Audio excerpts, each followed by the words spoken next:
ಶಿವಲಿಂಗಾಯ ನಮಃ. ನನ್ನ ಹೆಸರು ಹನುಮಂತ ಭಜಂತ್ರಿ. ನಾನು ಕೂಡಲ ಸಂಗಮದಿಂದ ಬಂದಿದ್ದೇನೆ. ಮೂಲತಃ ನನ್ನದು ಕೊಪ್ಪಳ ಜಿಲ್ಲೆ ಹನುಮಸಾಗರ. ಅದು ನಾನು ಈ ಸದ್ಯ ಕೆಲಸ ಮಾಡ್ತಿರುವುದು ಕೂಡಲ ಸಂಗಮ. ಅಂತಹ ಬಸವಾದಿ ಪ್ರಮುಖರ ನಾಡಿನಲ್ಲಿ ಕೆಲಸ ಮಾಡುತ್ತಿರುವ ಹೆಮ್ಮೆ.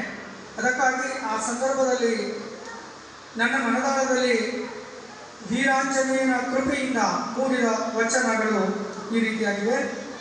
ನಿನ್ನಯ ಆಟ ಬಲು ಸೋಚಿಗ, ನೀನೇಳಿದಂತೆ ಕೇಳಬೇಕೆಂಬ ಆಸೆ, ಒಳ್ಳೆಯದು ಕೆಟ್ಟದ್ದು ನೋಡದೆ ಅಧಿಕಾರವಿದೆ ಎಂದು ಅಹಂಕಾರದಿ ನಾನೇ ಸರಿ ಎಂದು ಬೀಗಬೇಡ. ನಿನ್ನಾತುರದಿ ಸಕಲವೂ ಕೆಟ್ಟಿಹವು, ನಿನ್ನ ಸ್ವಾರ್ಥಕ್ಕೆ ಕಟ್ಟಿಹುದು ಬುದ್ಧಿ ವೀರಾಂಜನೇಯ.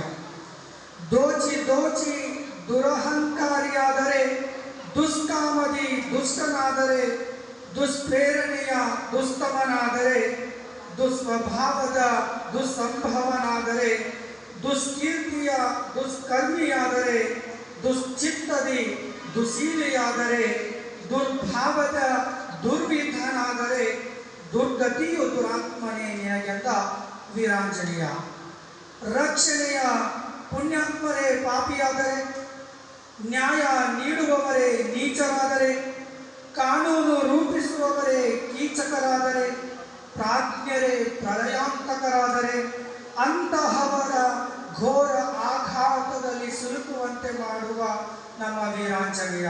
ಕೊನೆಯದಾಗಿ, ಓ ಮನುಜ, ಬಹಿರಂಗದಿ ಒಳ್ಳೆ ಮಾತಾಡಿ ಅಂತರಂಗದಿ ಕೇಡ ಬಯಸಿ ಜನ ಮೆಚ್ಚುಗೆಯೇ. ಹೃದಯದ ಭಾಷೆಯನ್ನರಿವ ಭಗವಂತ, ಹೊರಗೆ ಭಾವಶುದ್ಧ ಒಳಗೆ ಆತ್ಮಶುದ್ಧವಿರಲಿ, ಅಂತರಂಗದ ಕರ್ಮಕ್ಕೆ ಫಲ ನೀಡುವ ನಮ್ಮ ವೀರಾಂಜನೇಯ. ಅವಕಾಶಕ್ಕಾಗಿ ಸರ್ವಗಣ್ಯಮಾನ್ಯರಲ್ಲಿ ಧನ್ಯವಾದಗಳು.